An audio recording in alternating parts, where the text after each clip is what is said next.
Report story. By F4 nanofarads 4N. Summary. Izuku Midoriya grieves what he's lost.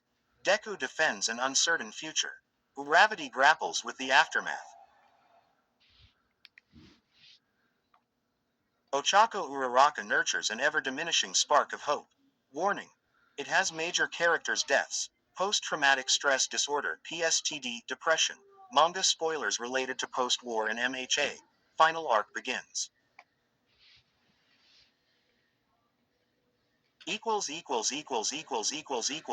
Dot. He is not valiant that dares die, but he that boldly bears calamity. Philip Massinger, The Bondman. Chapter 1 Death of the Hero Prologue.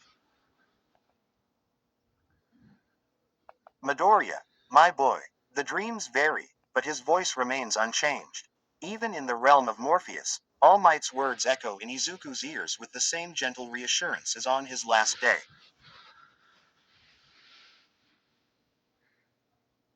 But no amount of softness can change the fact that Toshinori Yagi is gone and Izuku Midoriya is alone in a world he does not understand. The memory of All Might's final, knowing smile haunts his successor with more malevolence than an actual ghost. Sometimes, Izuku's dreams feel so real he thinks for a moment it is All Might's vestige, some tangible, true piece of the man's soul, and his eyes shine with tears of joy.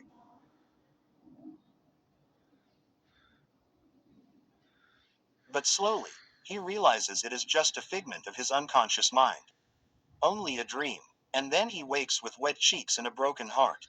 The vestiges have not visited Izuku since All for One was defeated, so he knows he should no longer be surprised or disappointed by their absence. Still, he finds himself huddled close under the comforter, knees tucked to his chest and arm wrapped tightly around himself. When he wakes up he presses his face into the pillow, wishing it were his mentor's broad chest. This is a position he finds himself in often, chasing comfort in the lonely dark of his bed. The fleece of his blankets is a lame replication of affection, though, and he knows as much. Izuku has tried everything he can think of to recreate the warmth of All Might's fatherly embrace, standing close in the corner of his shower as the hot water cascades over his back, swaddling himself in blankets like a newborn.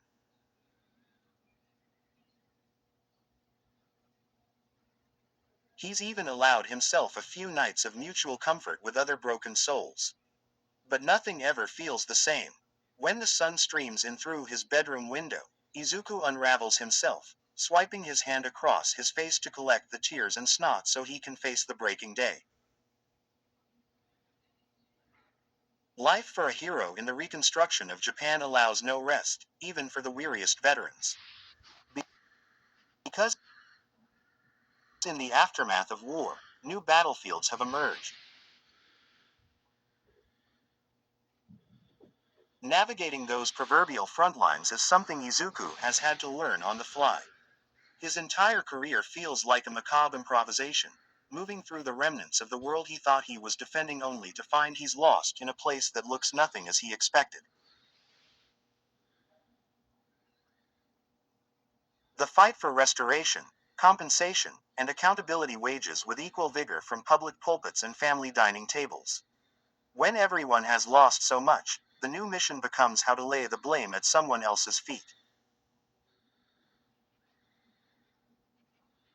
It is impossible to move forward without first seeking closure. A scapegoat or a villain, a target for grief and anger in the wake of loss. Izuku Midoriya knows and understands this now, but it does not make the reckoning any easier.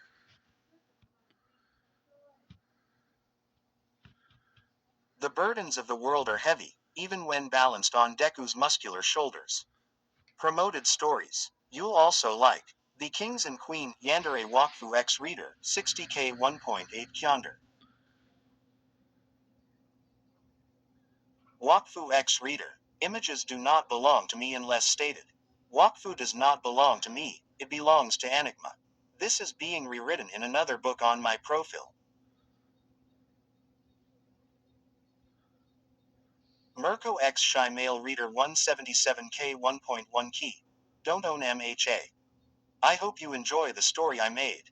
The hero who sings with a smile 40K370. Hi guys, this is my first story I write on Wattpad. I hope you like it. Convicted Hearts 4090 like my other story but ILI longer. Zero Deku Onishots 31.6K798 because of circumstances, this book won't be continued unfortunately.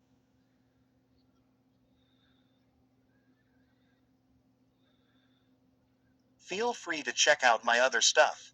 Thank you for understanding. I am sequel of You Are check mark 69.5K 1.8K. This book is the sequel of You Are, so better read that first before going here. Tears of joy, tears of joy. Thank you to that one reader that suggested this title. I can't see you sad face, but thank you.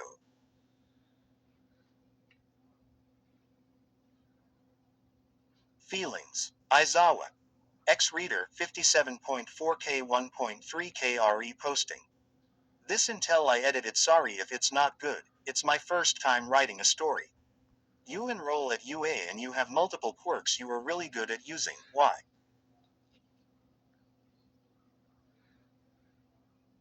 The death of All Might heralded the coming of a new age in a way even his retirement hadn't. Without him, the doubts and insecurities the PLF had fed upon and exacerbated bubbled once more to the surface. The value and meaning of hero society lays bare now for public consumption and comment. You're a hero. While some argue the new era should include the elimination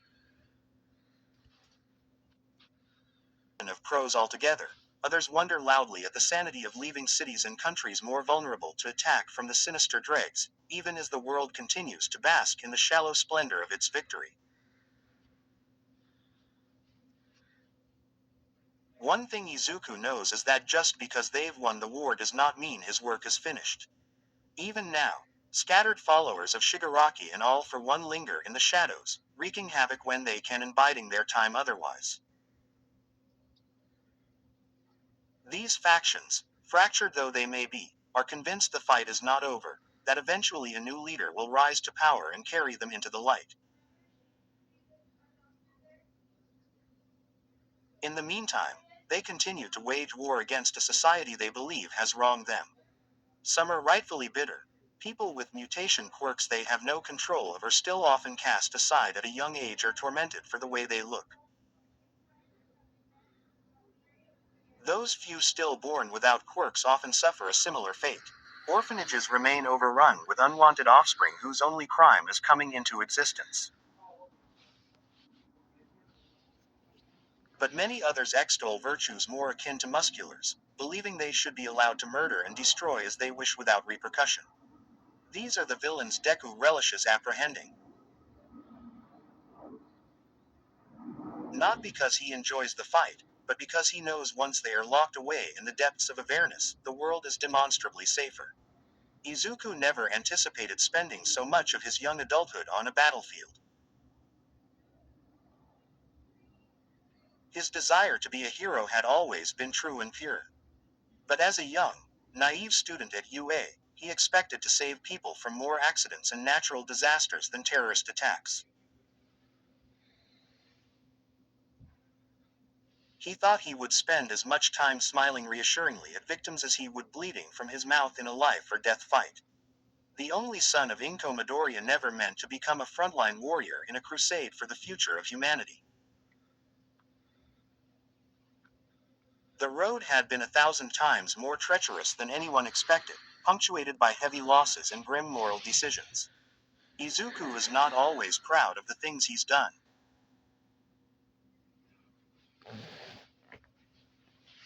He tries to remember All Might's smile as they said their final goodbye, the one that told him it would all be okay in the end. The same generous grin a young Izuku had viewed on a continuous loop on his family's computer screen. When shame and regret creep icily up his nape, Izuku holds tight to the comfort in that expression. Reassurance he did the right thing, even if it does not always feel that way. But the world that welcomed pro-hero Deku as the smoke cleared is so vastly different from the one All Might departed from. How could Toshinori have known Izuku's actions were justified, if he had no idea what the newly formed terrain would look like? The landscape of Japan, of the world, has been so altered that Izuku is often unsure of his place in it. All he can do is claw his way through the ruins in search of some meaningful expression of justice. Heroes finally triumphed over the greatest and most widespread evil the world had ever known, a poison which had seeped into the soil of every continent over generations. Discrimination, social unrest, lack of education, all left unchecked by society's forebears as they buried their heads in the sand and drafted perfunctory quirk regulations as if that was the answer. Of course, such policies mostly lifted certain abilities on high while demonizing others, and only achieved further division, a quirk-based caste system Izuku himself had experienced before he met All Might. If Izuku is honest, perhaps true reform would never have been possible without the destruction wrought by Shigaraki and the Paranormal Liberation Front. It's a persistent, intrusive thought that never fails to send a shiver up his spine. A consideration that claws through the dark shadows of Izuku's mind when he lets his guard down.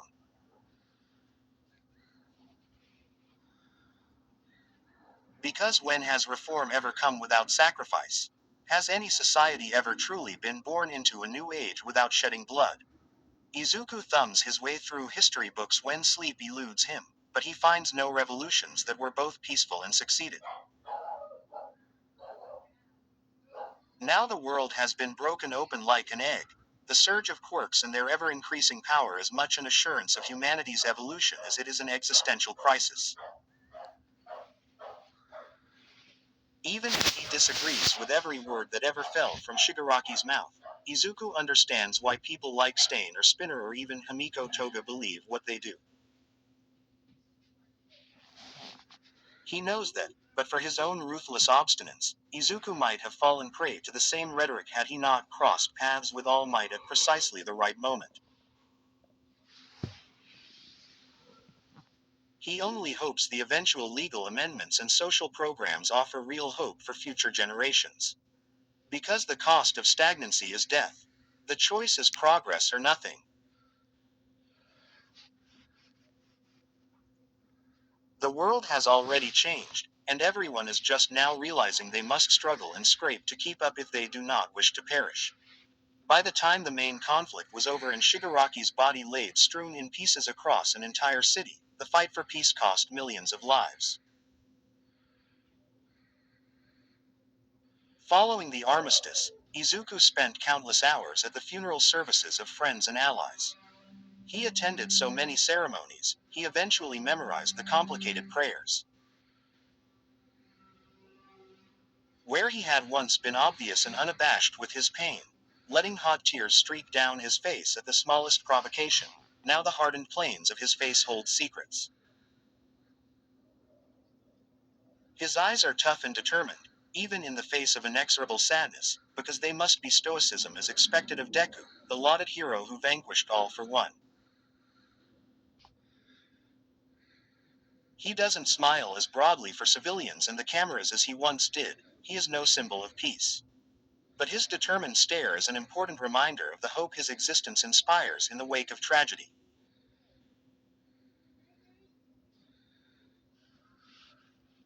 Izuku did not cry at All Might's funeral, nor Endeavor's. His eyes were dry as the desert when they eventually bid farewell to Kamui Woods, Ectoplasm, Nedzu, Eraserhead, Lemillion, Red Riot, Earphone Jack, Grape Juice, Welder, Lizardy, and all the countless others they'd cremated and buried.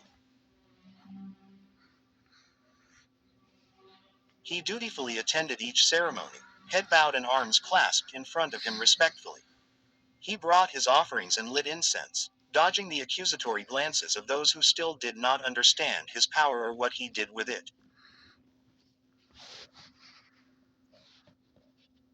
It's okay, my boy. I am here, And though it pains him, he refers to the fallen only by their chosen monikers because remembering the names Eijiro Kirishima or Kyokujiro feels as if someone has poured hot coals down his throat and left them to simmer in his belly. During each ceremony, Izuku wrestled with his anger and hollow disappointment. Each superficial greeting, all the wary glances at his prosthetic, the frowns and hushed whispers when they thought he wasn't looking.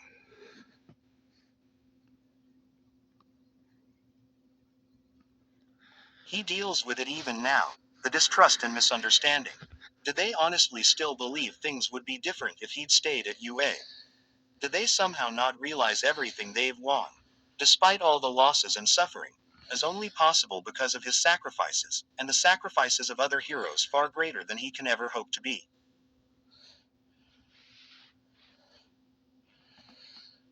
Deku was only the harbinger. The wheels of fate were spinning long before he broke his first bone in pursuit of his dream. It frustrates Izuku that so many people, heroes and civilians and even his own mother, cannot see that everything he's done has been not only necessary, but inevitable.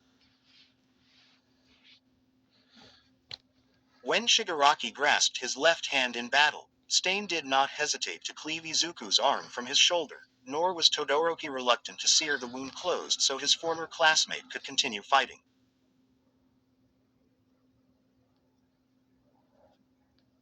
Those were comrades who understood Hecatomb, the greater good. They were two men Izuku would not hesitate to stand beside in battle again. Izuku is still unused to the prosthetic Mei Hatsume created for him, and he often hyperextends the elbow when attempting to use it during everyday tasks. Eventually, he knows, the artificial limb will feel more natural, but the process of adaptation is slow, and he still sometimes wakes in the night clutching at the shoulder as phantom pain lances through the ruined joint. In the darkness, his fingers play across the puckered skin like he's trying to find a melody to soothe him back to sleep.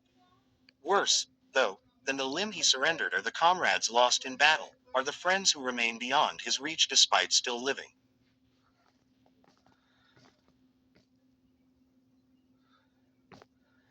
The invisible strain of abandonment and the memories of war fed upon the bonds Izuku worked so hard to forge in his youth until there was nothing he could do to repair the frayed connections. Like his arm, most of those friendships are now severed beyond repair. Tenya Iida retired immediately after the confrontation was declared over, intent on caring for his family. Ingenium would always be heralded a true hero, but the loss of the engines in his right leg at the hands of Dabi had siphoned the last of Tenya's resolve to pursue a professional career once the Liberation Army was defeated.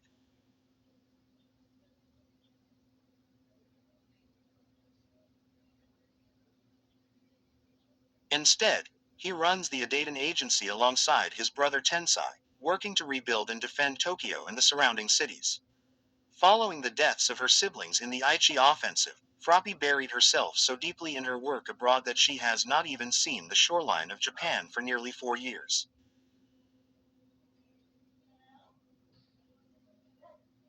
Izuku knows the remnants of Suyu Asui's home country are too painful a sight for her to bear. After she pulled the bodies of her family from the wreckage herself, refusing to let anyone else touch them, it was no wonder she took her leave in search of new horizons and unfamiliar faces.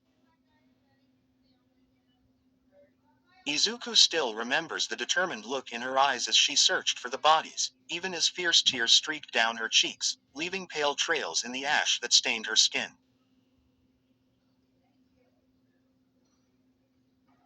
Though they sometimes see one another in an official capacity, she no longer asks Izuku to call her Sue.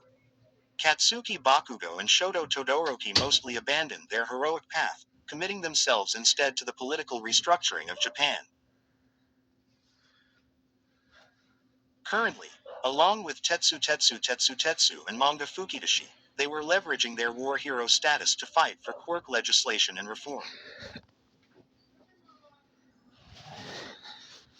The quartet also campaigned in favor of capital punishment for several Liberation Army survivors. It was here that Izuku disagreed, and because none of his frontline companions saw much point in debating with him, he had not spoken with them in several months. He did see that Todoroki and Momo Yaoyorozu were finally married, a fact which brought an unusually bright smile back to Izuku's face, even if it was only fleeting. As he'd stared at the tabloid headline on his phone, the sensation of his own grin was so foreign he almost dropped the teapot he was pouring from at the time. And Ochako Uraraka, well, Izuku prefers not to think of her at all if he can avoid it. His memories of the zero-gravity hero are tainted and he doesn't have the luxury of time to parse through them. I'm proud of you. Izuku knows they won. He knows what he lost in the desperate gambit to save the world was worth it to protect the Earth from true and utter destruction. He can't help that sometimes the cost feels too high. Izuku knows the bitter taste in his mouth is only a minor inconvenience, a sensation to be brushed aside as he strives for a better world in the wake of disaster. He sits diligently in Hero Alliance meetings, offering his suggestions and fulfilling his duties as required, even when he finds them pedantic or gratuitous.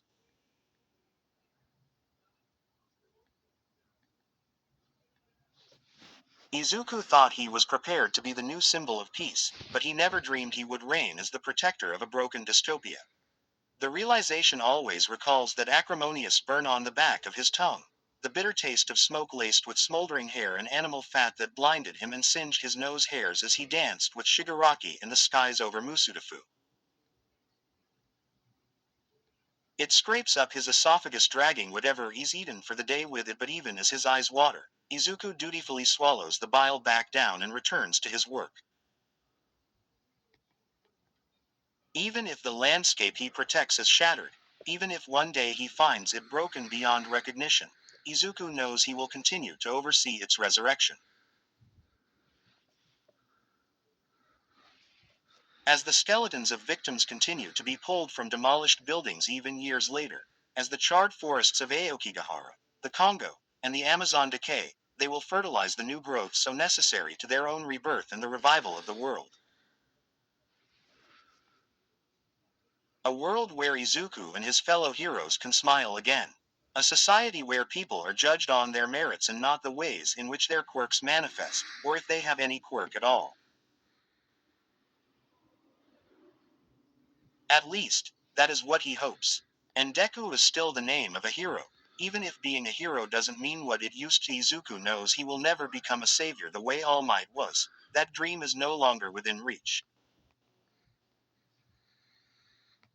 A society so close to the precipice has no room for pedestals or those who wish to climb atop them. Even Katsuki had long ago relinquished his dream of becoming number one.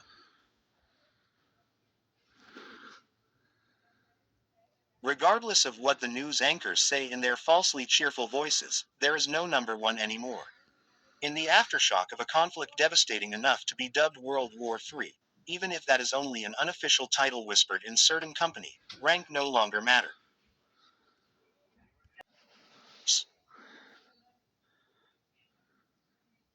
In this new world, everyone is only trying to survive one day to the next with some modicum of joy and security. Heroes, civilians, and even most villains blindly seek meaning in a foreign landscape. No one knows where they belong anymore. But you have to let me go. The rebuilding is slow, tedious. Wounds heal, but their scars remain, a repugnant reminder of all that has happened.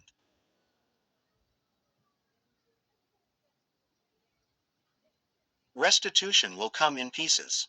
There will be trials, inquiries, and new legislation. There may even be executions broadcast on live television. But for now, Deku sits atop the tallest building left in Musudafu, flexing his robotic arm as he surveys the still unfamiliar landscape. His home will never be the same, but his resolve to defend it remains steadfast and unchanging. His determination to become a hero who saves people with a smile will not waver, even if that smile is more of a grimace than a grin.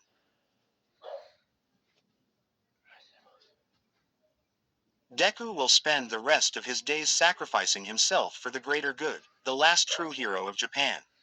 Izuku clenches his artificial fist. He will keep these people safe, even if he has to climb over the corpse of All Might himself to do it. The losses he's suffered, that they've all suffered, must equal something. Because if it was all for naught, Izuku is not sure he will be able to survive the reckoning.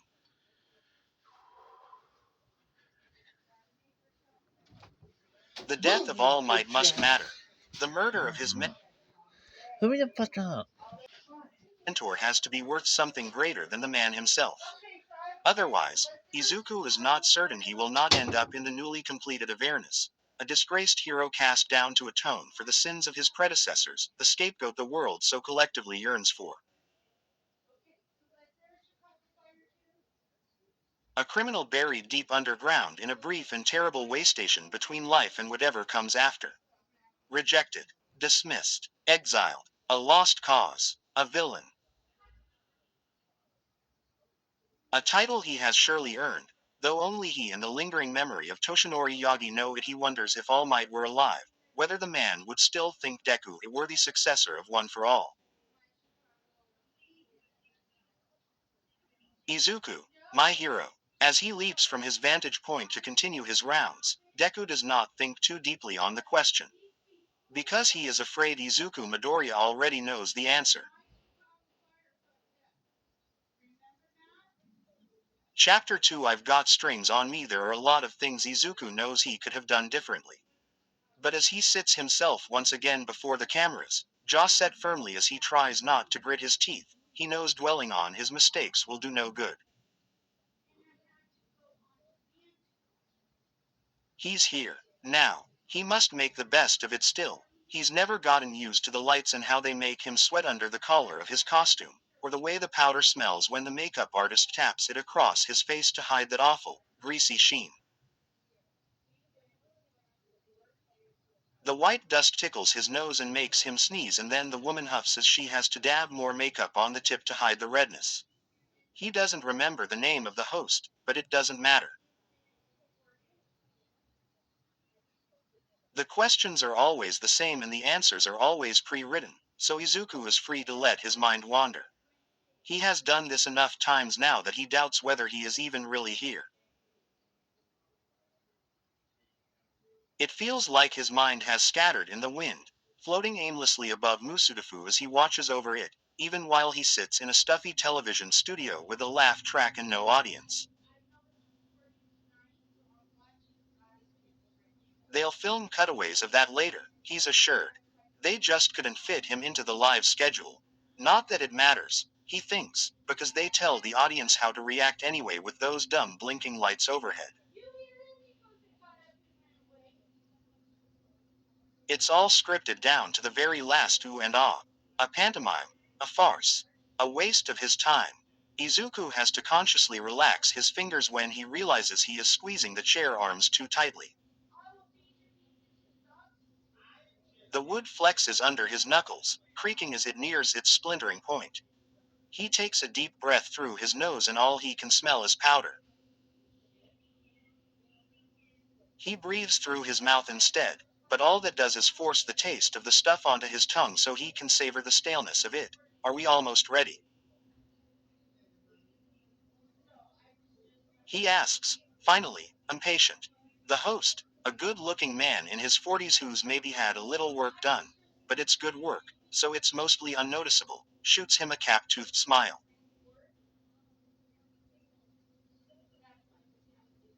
Just another minute, Deku. Sorry for the delay. It's another 10 minutes, truthfully, but who's counting besides Izuku? Every moment he spends caged here is another opportunity for tragedy to befall some unsuspecting civilian.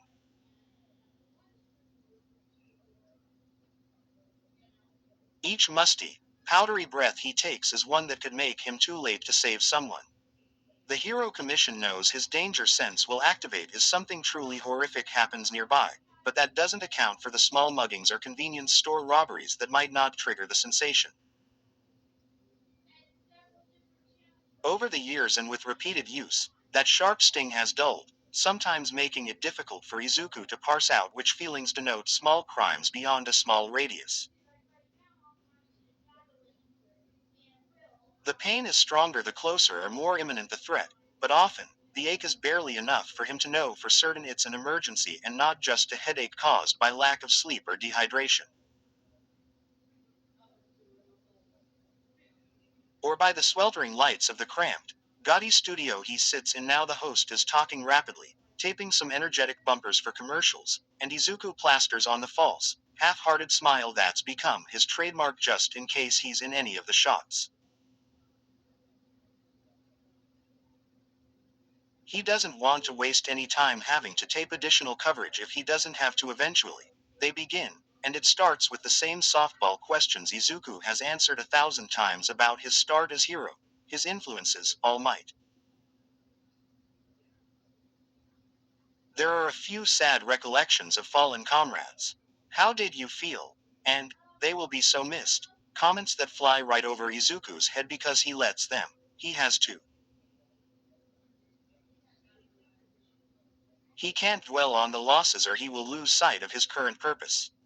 Even if his purpose at the moment is to be a goddamn mouthpiece for the Hero Commission because they sorely need to improve their public support.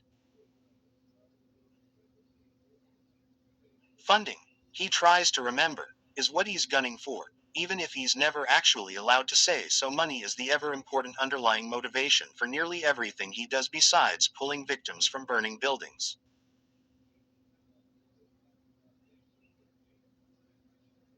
Because without money, they can't pay heroes.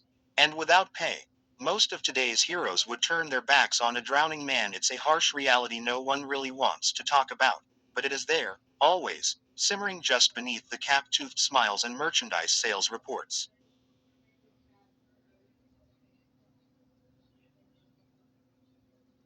A lot of people wanted to be a hero when Izuku was growing up. Hell, his entire middle school class had aspirations just like him. But now, with all that has happened, all the families shredded or surrendered and the vitriol and the uncertainty, those who remain are either true heroes like Izuku or in it for the fame, the privilege, and the paycheck.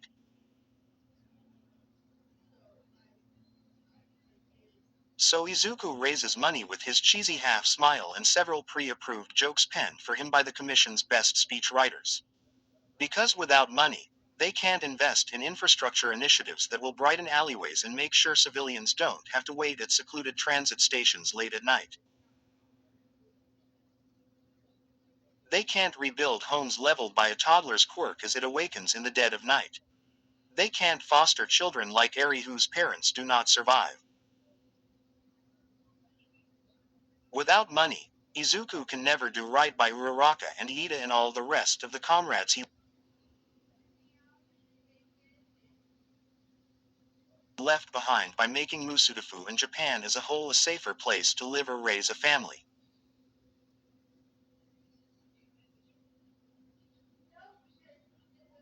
Izuku relaxes his fingers again and he can hear the incredibly faint mechanical noises of his left hand. It tugs at something deep in his chest that he pushes down until it reaches the soles of his fortified boots.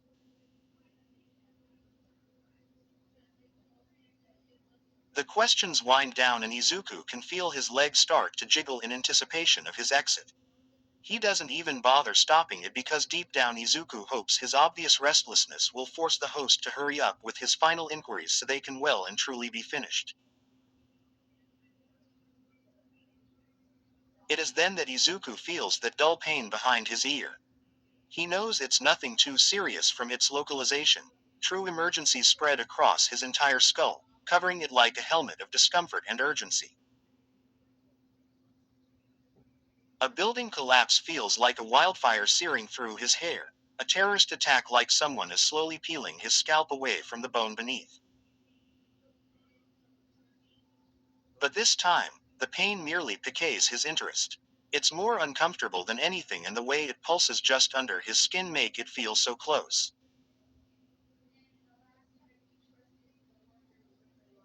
Too close. He only realizes what is happening when it is too late. Ochako is still not used to driving the truck. No matter how many times she slides behind the wheel to go somewhere, the cushioned circle still feels too cumbersome in her hands. She wonders whether her mother ever felt this way when she drove, like the steering wheel had been crafted specifically for her father's large, calloused palms and no one else's. Still, she can't deny the convenience of it even if the gas is a little expensive. It's still better than riding the train certain distances because at least she doesn't waste so much time transferring between lines. Though, she thinks, she should probably have something done about the giant kanji on the side declaring Uraraka Construction, family owned and operated, mostly because it tugs on her heart every time she sees it.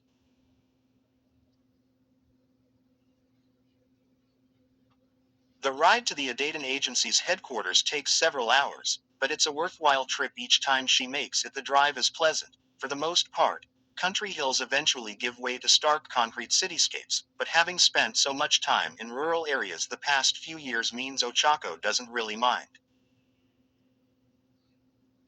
She never thought she would actually miss the towering skyscrapers of Musudafu when she left, but it turns out she has a soft spot for such things, now.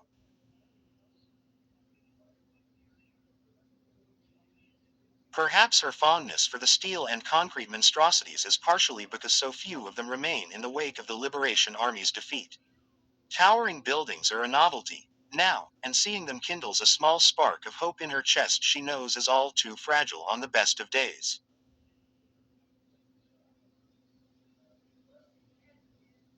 The Adaton Agency, though, thrives even in the wake of the PLF's destruction. Despite both being retired, Tenya and his older brother run a tight ship, and their focus on recruiting heroes with a single, powerful quirk who can work in tandem with others is one that has served them well in the post-war reconstruction. It is much easier to rebuild when you don't rely on a single gimmick to make your name or sustain your payroll. When Ochako enters the building, the receptionist waves her through brightly. Her biweekly appearances have become so expected that every intern at the agency calls her by her name rather than her hero moniker. It's refreshing, if a little strange, to have uniformed heroes call her Uraraka instead of Uravati.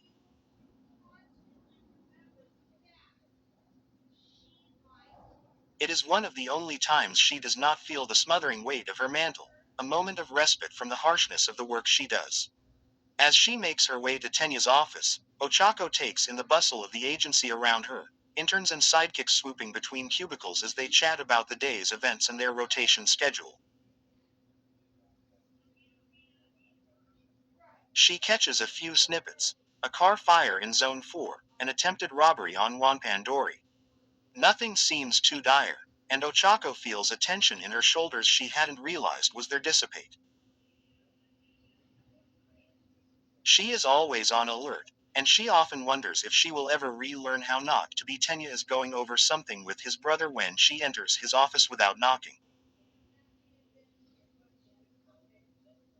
Tensai notices her first, looking past his brother's sharp hand gestures to shoot her a warm smile. Ochako! He shouts, checking his watch, that time already, huh? Tensai wheels away from the desk and adjusts his angle so he can slap Tenya on the back heartily. We've been at this too long, brother. Let's take a break. I'll check back after your lunch. Ochako used to waste her time inviting Tensai to join them, but she knows now that Tenya's older brother relishes their get-togethers because it is the only time Tensai is allowed to joke and relax at work without the younger Iida stiffly reprimanding him. It's a distraction Ochako is happy to provide, and one she looks forward to each time. She leans down to kiss Tensai on the cheek as he passes by, maneuvering his chair gracefully through the narrow doorway and down the hall.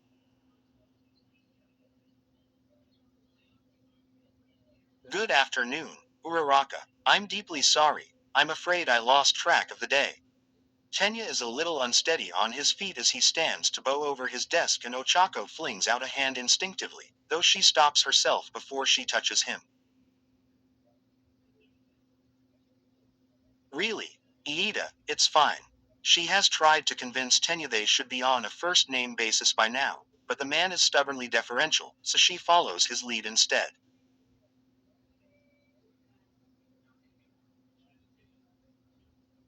She figures maybe he appreciates the minor emotional distance it offers, now that their lives are so different. Ochako moves away from the desk once she's certain Tenya isn't going to pitch over sideways, and she sets up their lunch on a low table settled between a leather armchair and a sofa. She keeps her eyes focused on the task at hand because she knows Tenya dislikes it when people watch him walk. It takes some time for the man who once wore the armor of Ingenium to amble over with his cane. His right foot scrapes harshly over the carpet as he walks, the rough noise made by his useless leg punctuated by the definitive thump of his cane as he moves through the space.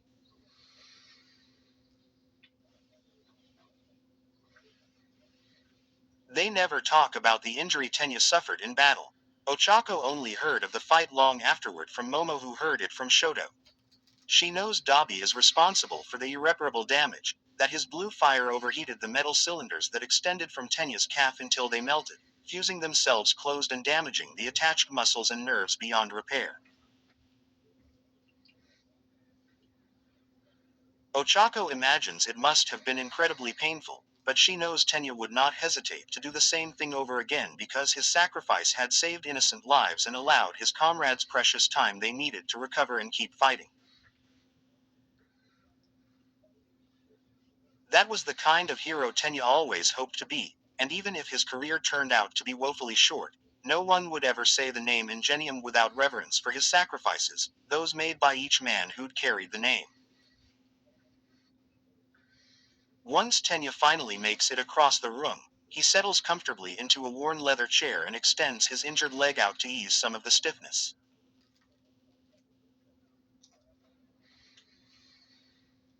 Sit too long again? Ochako asks and Tenya nods, mouth set in a firm line. She knows the injury is still difficult for him to talk about, so Ochako deftly swings the conversation in as many other directions as she can, updating him on the reconstruction efforts in Osaka that she's coordinating and asking about his family.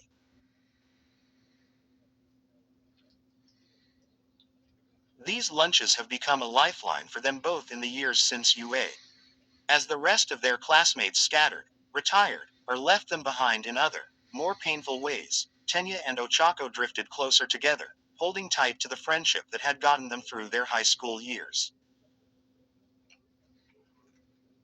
In the wake of Izuku's defection from their class, the pair had slowly grown closer, huddled together protectively as if afraid the other might disappear at any moment. In the beginning, Shoto had always huddled with them, but Momo and Katsuki slowly pulled him away from their pod, beckoning him toward other callings and distractions. It doesn't bother Ochako, though. She knows Shoto is happy and her friendship with Tenya only deepened as they were left alone increasingly often. Their proximity had even resulted in a terribly ill-fated attempt at a romantic relationship.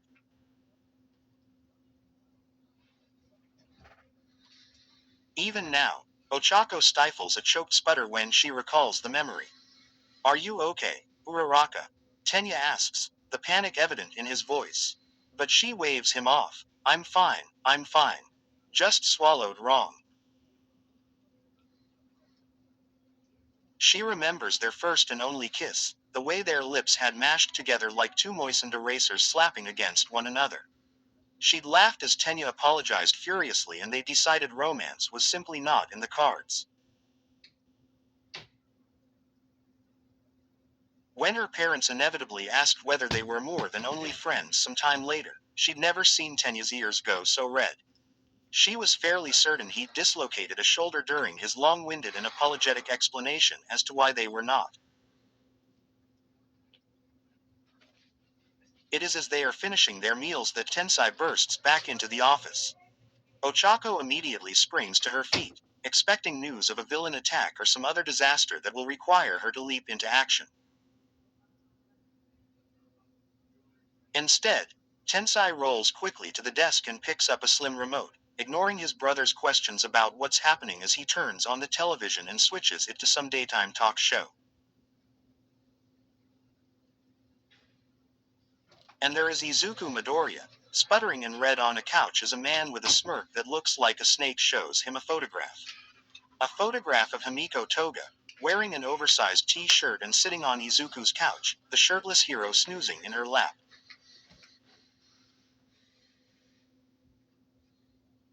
Ochako can see the photo is old. The prosthetic Izuku has on is the first model May created for him immediately after he lost his natural arm. And it was obviously taken by a drone or a quirk that functions similarly.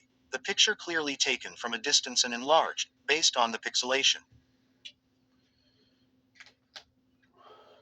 It's an intimate snapshot stolen through the glass of Izuku's living room window. Ochako knows this because she recognizes the curtains from the long walks she used to take past the complex.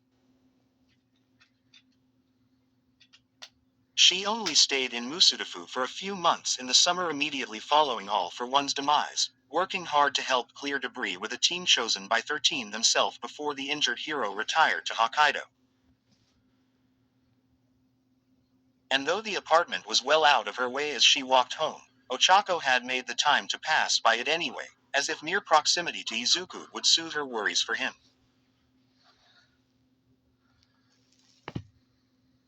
She used to look up and see the same yellow and blue window coverings that now frame the tabloid photo swaying softly in the breeze. Looking at the photograph, it's impossible to miss the affectionate gleam in Toga's eyes as she cards her fingers through her sleeping companion's hair.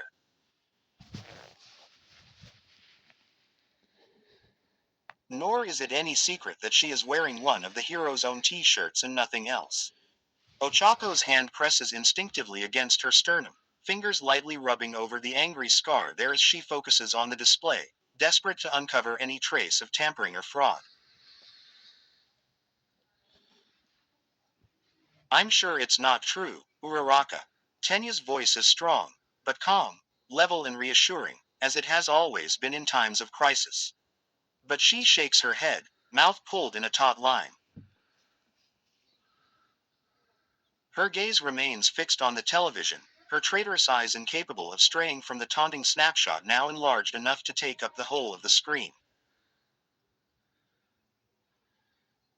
No, Iida, it's true. She pauses, squinting once more at the screen. It's old, based on his arm, but it's real. Ochako ignores Tenya's sputtered questions. Instead, she stares at the familiar freckle-faced man, oblivious to the fact that his private life is being photographed and will one day be made public by paparazzi and detonated by the media. She scrutinizes the villain beside him who gazes at the green-haired hero lovingly, but finds no deception in her appearance. Izuku Midoriya and Himiko Toga. It's true, Ochako knows, and it's all her fault. A long time ago, Izuku had imagined that chubby-cheeked toddlers would one day stare in awe at him the same way he'd gazed at images of All Might. He remembers the power of Aries' first smiles after she was rescued. Then, he knew deep in his gut the reward for his work as a pro-hero would not be fame or money, but the relief and joy on the faces of those he'd saved. The reality, however, is vastly different. And as he sits in the stuffy conference room with the leaders of the Heroes Commission, frowns on every face he sees, he wonders if maybe he was even more naive than he'd thought at the time. How the hell did this happen? Izuku knows he's supposed to answer. He can feel every set of eyes in the room turned toward Deku, who is very unprofessionally sulking in his chair, arms crossed over his chest and brow furrowed. It wonders if the petulant attitude makes him look more his age. Because at 24, he feels like he's middle-aged already. What do they expect him to say, anyway? Because the truth is that he had thought it was someone else in his apartment that night. He'd been so tired and scared and goddamn lonely, or maybe just alone, for so long that Toga had slipped right past his defenses. He's not even ashamed of that part. Sure, when the blonde villain had first attempted to disguise herself as Uravati years ago during the license exam, Izuku had seen straight through the disguise. But that was before Toga knew Ochako intimately enough to perfect her impression. By the time she'd come knocking on Izuku's apartment door that night, her mimicry of Ochako and her mannerisms was nearly perfect. And Izuku had been just desperate enough to let himself believe in it. Believe that Ochako Uraraka had really come looking for him, had honestly missed him the same way he'd been missing her. He'd seen her walking past his apartment that entire summer whenever their schedules coincided well enough. How could anyone blame him for allowing himself to hope she'd finally turned off the sidewalk to knock on his door that night? All he'd wanted was his best friend returned to him. Her care, her forgiveness. The way she'd held him that night had been an entirely unexpected bonus Izuku was still ashamed of, even now. To think he'd wrapped his arms around a snake thinking it was a rabbit. As soon as he realized what happened, Izuku had detained Toga himself and called the authorities. Of course, there are no attention-grabbing photos of that part of the story, and so Deku sulks as Izuku tries to figure out how to explain the intimate picture he was blindsided by yesterday. It had taken every ounce of restraint Izuku still had not to punch the stupid perfect teeth right out of the host's mouth when he put the photos up on the screen with a big, shit-eating, gotcha grin on his face. Well, Izuku breathes out through his nose before he answers, the photo is real, if that's what you're asking. It's the wrong thing to say, he knows, but Izuku is just so tired of all the pretense he has no energy left to continue with the charade. He can't tell them he is a stupid, lonely child trapped in the body of a hero. He won't admit his own weakness in the face of such a possibility as love from the one person he wanted most then, and now. He will remain petulant and aloof because the outcome will be the same, regardless. At least this way he can protect Uraraka's privacy. It takes several hours before the commission thinks they know how to move forward.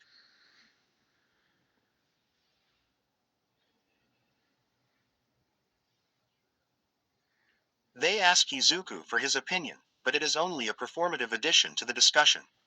In the end, they know Deku will do whatever they ask of him.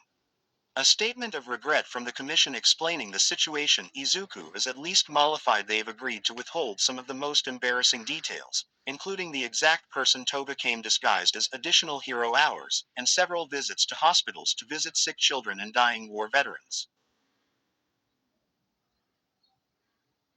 Izuku doesn't mind the work, in truth, but the reason he has to agree to it sours his mood even further. He doesn't understand why he has to continue apologizing for his existence.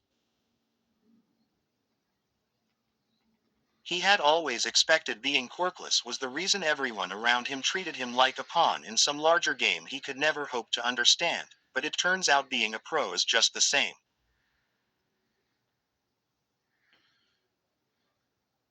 Because that's all being a hero is, a long parade of compromises he doesn't want to make and apologies no one will ever truly accept. Izuku wanted to be a hero because he wanted save people, but all he does these days is waste time saving face, whether his own or the commission's, it makes no difference. Either way, it's a far cry from heroism.